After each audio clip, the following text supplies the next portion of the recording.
Alright, y'all. So today, kind of wanted to do a very quick review over the Suicide Squad, which was a film directed by James Gunn.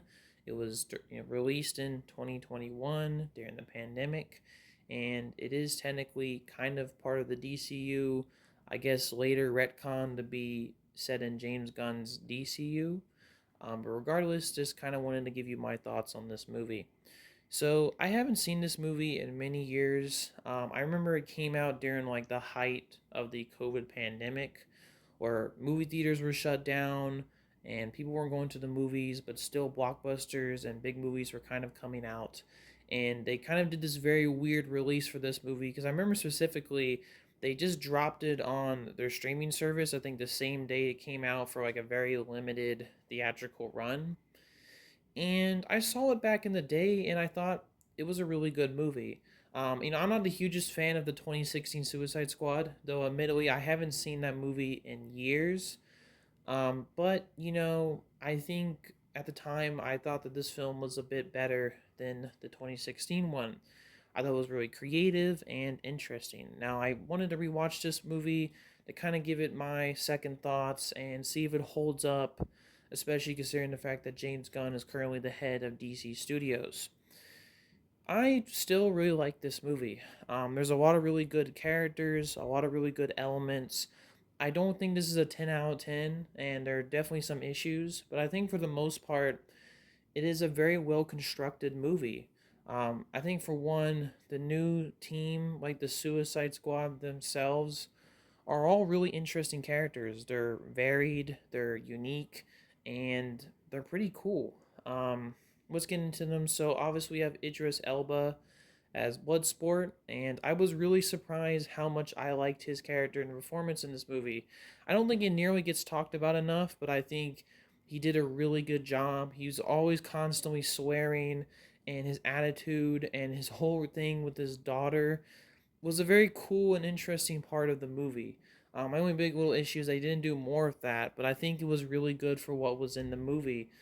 It reminds me a lot of like Deadshot, ironically, but I feel like with Deadshot and the first Suicide Squad, like I said, I haven't seen that movie in years. I feel like they handled the redemption arc a bit better here, at least with more subtlety. So I liked Bloodsport in this movie. His tech and his look are amazing. Like I said, I think he's some of the coolest and interesting guns and technology I've ever seen in the DC movie. So that's definitely a highlight. Then of course you got John Cena as Peacemaker. He debuted in this movie.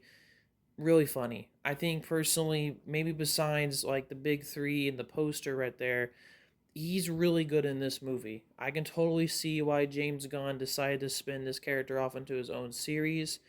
He's really good. He's got some of the, I think personally, some of the best lines in the movie. My favorite joke in this movie, it always cracks me up and makes me laugh every time I watch this movie, is when Peacemaker, Amanda Waller, Bloodsport are kind of or they're kind of talking to Cleo, the Ratcatcher 2, and she's kind of, kind of struggling to wake up in the morning. She's not a morning person, which I can totally relate. And Amanda yells at her, "Get up!" And then when they're about to leave, Peacemaker says, "Millennials." I just think that it's such a funny scene. It always cracks me up. But yeah, John Cena kills it as Peacemaker. He's really good, and I thought the whole twist with Rick Flag was really good and well done. I don't think a lot of people saw it coming. At least I didn't at the time, and I still think the twist holds up pretty well.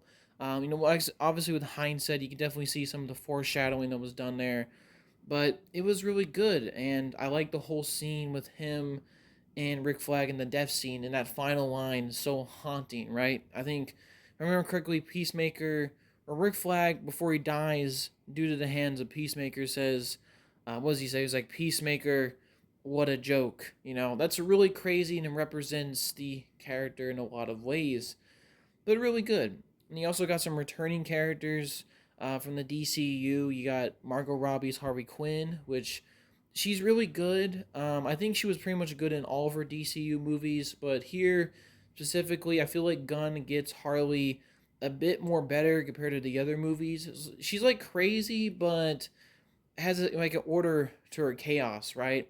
And she has probably like one of the best action sequences of the movie. In my opinion, probably the best one, where she uses the javelin and she escapes from the Corto Maltese government building after killing one of the, I think it was the president. And there's like this really cool representation of flowers and chaos, and really represents the mind of Harley Quinn. And it was really good. I thought her performance was really solid, and her look is also really more comic accurate than ever before, which was awesome. We also have the actor who came black for Rick Flag Jr. And he didn't really. I don't think he left much of an impression in the first Suicide Squad movie, but it was great to see him come back, and I think he did an even better job here than he did in the first one. He has some really good, memorable lines. The whole thing with him trying to expose Project Starfish was pretty good, and I thought that it made sense, and it was really well done. In terms of the other side characters in the Suicide Squad, I love King Shark in this movie. It's the best version of King Shark on, on screen. Sue me. uh, Way better than in the Flash TV series, and he's really good. He's really funny. It's crazy that Sylvester Stallone voiced him, but he has some of the funniest scenes in the movie. I think, like I said, he's really funny. I don't think he's like as iconic as something like Groot, but he's definitely close, and he's really funny. I thought the CGI was done really well. They also have, like I said, Cleo, her character, her kindness. I really liked her character of the movie. She's really the kindness, the emotional core of the team. One of the reasons why Bloodsport, I think, makes better decisions, and especially when trying to save people at the end. She's a really fun and interesting character, especially her last scene when you get to learn about her tragic story with her father, how he died of an overdose, and her kind of viewpoint was really good. So I really liked her character. Um, and then we also have Polka Dot Man, who there's a really funny gag that he doesn't like killing things, but when he imagines his mom, he can kill that easily because he hates his mom. And they kind of, like I said, they kind of drip feed us a bit of information, just enough to know his tragic backstory. But let's stand, like I said, let's kind of put this aside and say that, oh my God, Polka Dot Man in a movie is insane. I always thought, like, when like Polka Dot Man appeared in like Batman Brave and the Bold, I always thought to myself, well, there's no way he's ever gonna be in a live action DC movie. There's just no way. He's too goofy. He's too out there. And then James Gunn put him in this movie, in the Suicide Squad movie. Out of all things, and he's really fun. I like him. I think he's pretty cool for the scenes that he's in. His powers are shown pretty cool and accurately, and there's some weird body horror that looks really interesting with him, and I think that was pretty well done. In terms of the plot, I think it was pretty solid. I love the fake opening of the movie where they show us a bunch of like new members of the Suicide Squad, and they all die, including Boomerang from the first Suicide Squad movie, and it was all kind of crazy. And I thought it was a really good opening to the movie. It really shows that this is a Suicide Squad, hence the title, where a lot of people die. I thought that was pretty good, and I like the fact that they weren't afraid to kill people in this movie. Another huge pro is Amanda Waller. I think she was the best that she's ever been in the DCU or DCU in general in this movie. She feels so cold and calculating, and really just acts like how a stone cold government person should be. I feel like in the Suicide Squad movie from the first one, she was a little bit like she was still tough, but she wasn't as cold hearted, cold stoned as she is in this movie.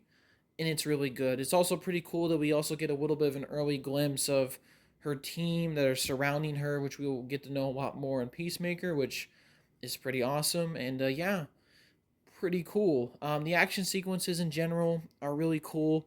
Another big, huge pro about this movie is the cinematography and the way scenes transition back and forth with these really creative expressions of titles, of certain plot points that will happen next, and transitions to scenes. And I already mentioned the Harley Quinn scene. This film is really beautifully shot and really done, cinematically really well. I think honestly, like out of all the James Gunn DC movies or films in general, this is probably in the top three he's ever done visually. Like I've never really seen a movie he did after this movie that was as visually interesting and unique, and especially how this movie flows very nicely compared to other movies. And like I said, it's not necessarily a huge diss towards Guardians 3, which is still a good movie, and his new Superman, which is also a good movie. But I just think that there's a little bit of a lack of creative glue and interesting transitions that this movie has. It's really creative, and I really don't see in a lot of movies. And it gives this movie a lot of style and creativity. It makes it feel like I said, the Dirty Dozen, and it's really good and exciting. So that's a huge pro about this movie. And in general, like I said, the CGI is pretty good. The acting's all pretty good. The action is all really good. In terms of little cons I have with this movie, I'm trying to think of some. I think my only issue is that the movie kind of doesn't develop its characters enough. Like I said, I do think that Bloodsport needed to be a little bit more developed. I think Peacemaker could have been a bit more developed. I think in general, just all of the characters could have had a bit more development and meat to them, and more clear arcs in this movie. I mean, the ones that are there are really good. Even though I do feel like it's less heavy-handed than the first Suicide Squad movie was. But that being said, I do think that I kind of wish we'd known a little bit more about these people and gone into their backstories a bit more and had more of an arc. That's one of the things I actually really like about the first Suicide Squad movie. Some of the characters had really good scenes and were able to, transition to becoming heroes, and it was really good. And I think while this movie visually, writing wise, is on point, I think just a little bit more development of everything would have been nice. But yeah, I think overall, James Gunn's The Suicide Squad is a really solid DC movie. I would highly recommend y'all watching it. It's a very goofy and out there movie for sure. I'm not sure if it'll be everyone's cup of tea. It features a giant intergalactic starfish, which surprisingly appears for the first time in live action in a Suicide Squad movie and not a Justice League movie, surprisingly. And like I said, with Gunn, he embraces all the goofy comic book stuff that you would see in a lot of his future movies and prior movies here, especially with DC characters. But I see it with like love. I see that's all done with like care and craft.